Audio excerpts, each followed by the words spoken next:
안녕하세요, 여러분. 오늘은 2025년 9월 현재 세계를 뒤흔들고 있는 주요 글로벌 동향들을 종합 분석해 드리려고 합니다.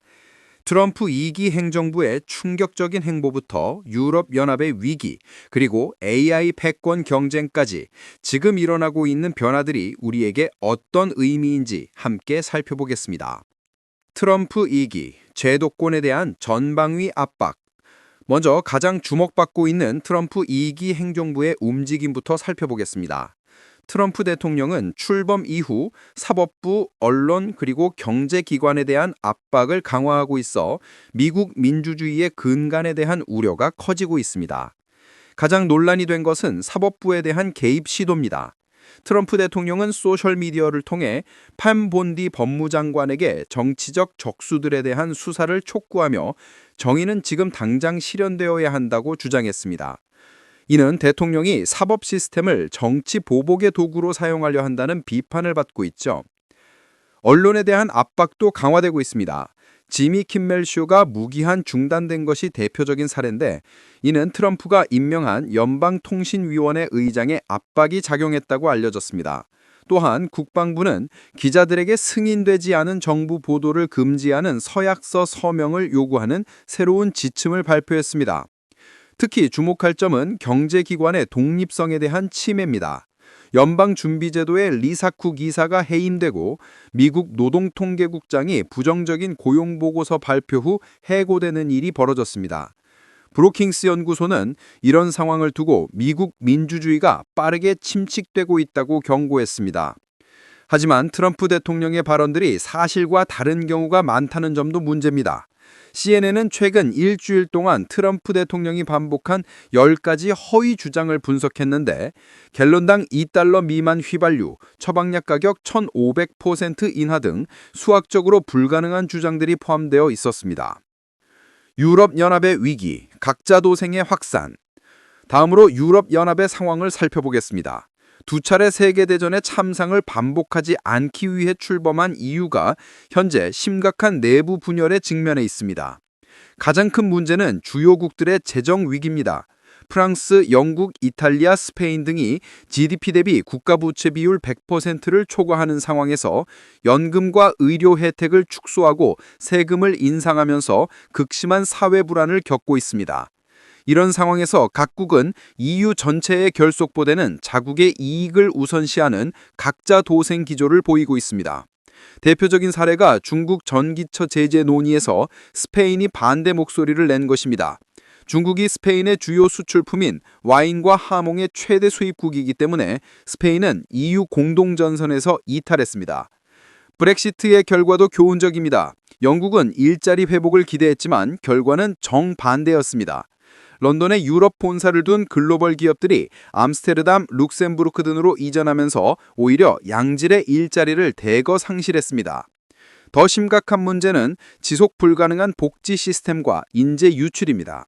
저출산 고령화로 연금 재정의 한계에 도달했고, 높은 세율의 부담을 느낀 유럽의 최고급 인재들이 세금이 낮은 미국으로 이주하고 있어 장기적인 성장 동력이 약화되고 있습니다.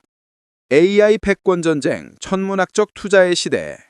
기술 분야에서는 AI 패권을 차지하기 위한 경쟁이 전례 없는 규모로 확대되고 있습니다.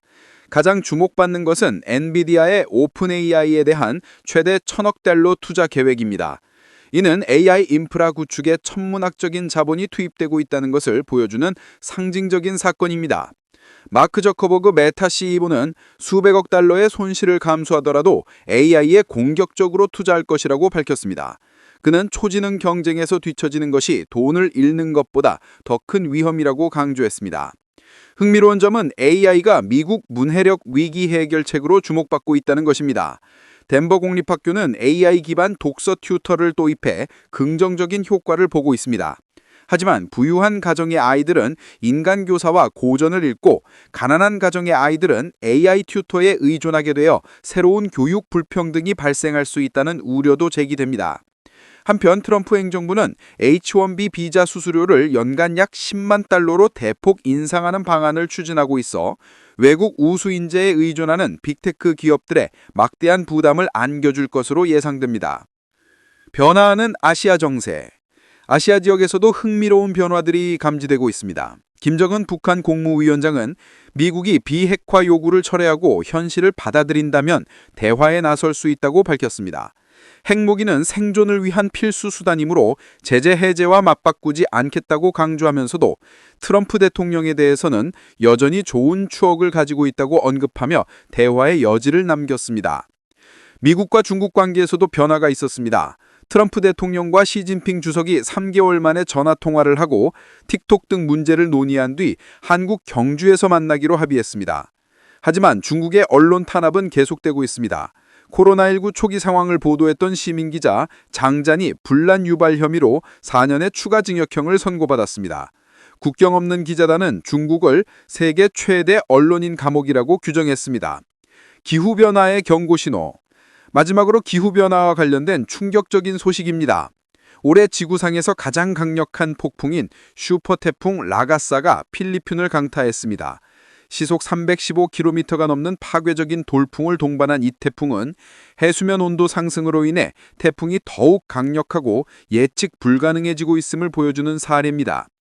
이와 함께 미국의 유명 경풍회사인 PCH의 파산으로 평생 상금 당첨자들이 집을 잃을 위협에 처하는 등 기업의 약속도 재정 상태에 따라 무너질 수 있다는 충격적인 사례도 있었습니다. 마무리. 지금까지 2025년 9월 현재의 주요 글로벌 동향들을 살펴봤습니다.